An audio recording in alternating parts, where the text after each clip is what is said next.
Eastern side से ही चुना।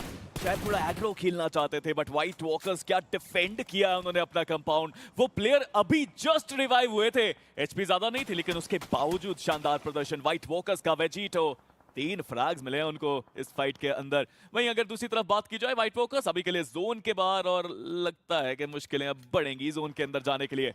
जी हाँ, हल्का सा आगे आना है उनको। वो ब्लू जोन को तो आउटरन कर देंगे, लेकिन उसके बाद अगले प्ले जोन में पहुंचने में जरूर चैलेंजिंग वो टास्क उनके लिए रहने वाला है। बट ट्रू रिपर्स उन्होंने डायरेक्टली स्लैम इन किया है विक्टोरस स्विमर्स के ऊपर। और दिलचस्प बात यह कि ये पूरा एरिया सर्कल के बाहर है। निंजे उनका एक ग्रेनेड हाइड्रो को वहां पे डाउन किया गया। गेट कीपिंग सिनेरियोस बढ़िया प्रोवाइड कर रहे हैं अभी के लिए विक्टोरस स्विमर्स, और वो रेजिस्टेंस भी बेहतर। और आप देखिए जो पूरी कैवलरी है वो यहाँ पे आ चुकी है। जेली फाइनली व्हीकल लेकर के वो भी आगे आते हुए, और ऐसे में उनका व्हीकल पलट गया। दिक्कतें बढ़ सकती थी, लेकिन शॉट जेली के ऊपर लिए ही नहीं गए। वो काफी आसानी से अब उस हार्ड कवर के अंदर आ जाएंगे। क्यूलमाओ एचपी उनकी भी कम, और जेली 1v1 की बैटल ओवेस की अगेंस्ट वो मस्ट विन बैटल उनके लिए होनी ही चाहिए। अब देखिए डैमेज बहुत लिया ओवेस ने, इसलिए उनको पीछे जाना पड़ा, क्योंकि शॉट्स आए। मिस्टीरियस 4 के वो प्लेयर्स थे जो शॉट दे रहे थे जोन के अंदर से। व्हाइट वॉकर्स की कैवलरी भी यहाँ पे आ चुकी है, और वो भी अब जोन के अंदर जाना चाहते हैं। मुझे तो लग रहा है मिस्टीरियस 4 के पास पूरा मौका होगा गेट कीप करके सारे फ्रैग्स बटोरने का। बट विक्टोरस स्विमर्स सबसे पहले उन्हें हराना पड़ेगा ट्रू रिपर्स को, जो अभी तक तो पॉसिबल लग नहीं रहा है।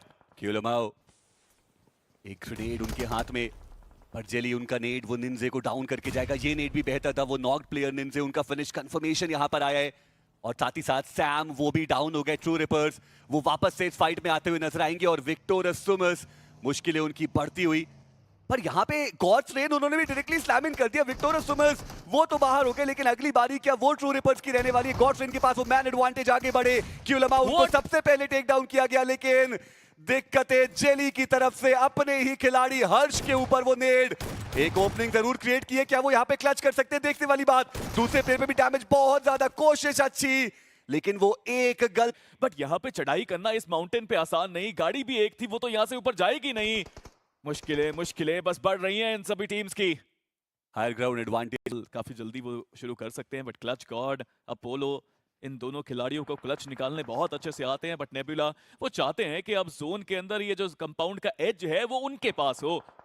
और नेबुला और मैड किंग्स ना दोनों ही 4 मैन स्टैंडिंग थे। आपस में उनकी लड़ाई हुई, दो खिलाड़ी दोनों ही टीम्स ने गवाए, और अब वो 2v2 की बैटल देखने को मिल रही है। बट सर्कल के अंदर तो देखिए कोई एक ही टीम पहुंच पाएगी, और वहां पे बहुत जल्दी वो फाइट एक बार फिर से शुरू होगी। एक ओपनिंग की दरकार रहेगी, पर एफएस ने उस हाइट का क्या बढ़िया एडवांटेज निकाला है। डिवोटी उनका भी समापन, और इसी के साथ टीम आर्यन वो इस मुकाबले से बाहर होते हुए टीम मिस्टीरियस 4 व्हीकल लेकर के आगे जाने की कोशिश। पीछे एक खिलाड़ी है जो कवर फायर दे रहे हैं, लेकिन लेवाई को नॉक वहां पे करना चाहिए था। बट मिस्टीरियस 4 वो तो सीधे टीम के 9 के ऊपर चार्ज करने के लिए चले गए। ओमेगा वो बाहर आए, उन्होंने स्नो जॉट को डाउन किया।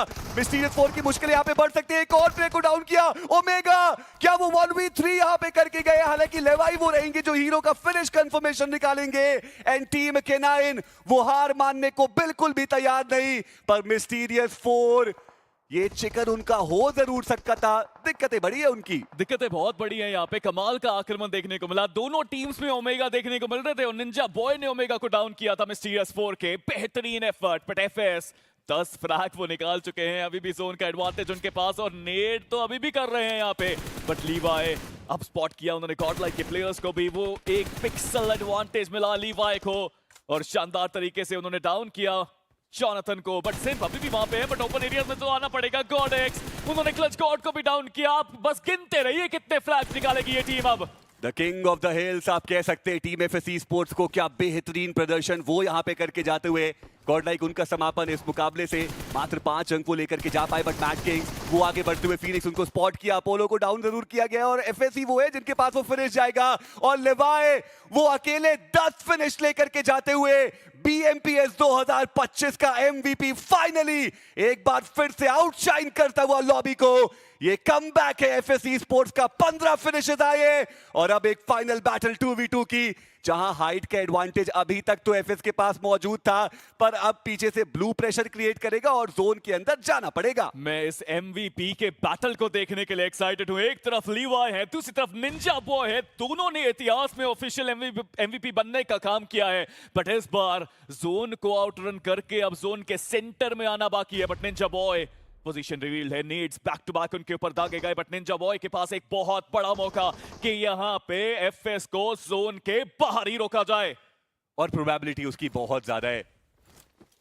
सब कुछ डिपेंड करता है कि ओपनिंग नॉक वो कहां पर आएगा। कि 9 को भी पॉइंट की आवश्यकता है। लेवाए ही सिंपली अनस्टॉपेबल। ये 11वां फिनिश जो उनके खाते में जाता हुआ। आखिरी खिलाड़ी जो ओमेगा बचे टीम एफएस, वो इस चिकन डिनर के बहुत ज्यादा करीब। लेवाई उनको वो पोजीशनिंग पता है, एक स्टन करके क्या वो जंप शॉट लेना चाहते थे? हाँ, वो जंप शॉट, वो सुपरमैन जंप। लेकिन ओमेगा वो ओपनिंग नॉक निकालेंगे। गॉडेक्स बचते एकमात्र खिलाड़ी। आप ओमेगा को कैसे हल्के में आंक सकते हैं? ऑफिशियल ट्रॉफी तो उस आईजीएल के पास भी है। जी हाँ, उनके पास ट्रॉफी है, उनके पास वो सब है, वो क्षमता है कि वो रोक सके यहाँ पे गॉडेक्स को। बट गॉडेक्स वो जंप करने की कोशिश। MK9 ओमेगा का ईगो हर बार सब पे भारी पड़ा है और वो इस बार भी भारी पड़ेगा। K9 वो 2 प्लेयर्स अर्ली ऑन के बाद